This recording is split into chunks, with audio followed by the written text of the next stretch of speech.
اتنا ہی ابھرے گا جتنا کہ دبا دیں گے۔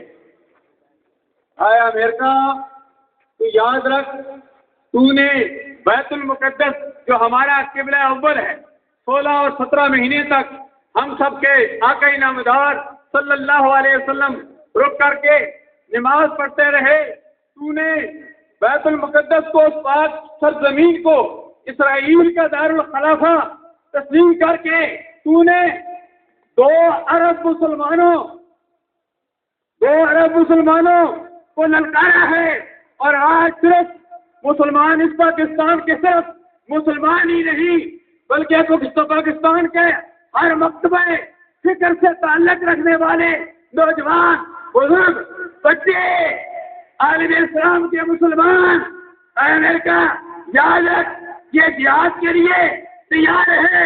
ہم دارالخلافہ کسی صورت میں جو ٹرمپ نے اعلان کیا ہے، ہم اس کو کسی صورت میں تسلیم نہیں کرتے، اور اس موقع پر پاکستان کے سربراہ وزیر اعظم عباسی صاحب کو بھی میں سلام کرتا ہوں۔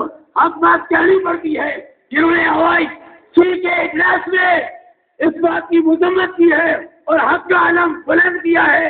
میں اقوام متحدہ کو بھی یہ کہہ دینا چاہتا ہوں کہ تم بھی ہاتھی کا کردار چھوڑ دے، تم بھی حق کا علم بلند کر۔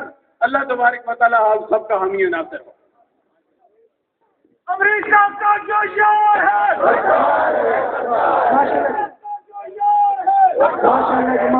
یہ تھے جمعیت علماء پاکستان راولپنڈی ڈویژن کے جنرل سیکرٹری علامہ رفاقت علی حقانی صاحب۔ اب میں دعوت خطاب دے رہا ہوں۔ سید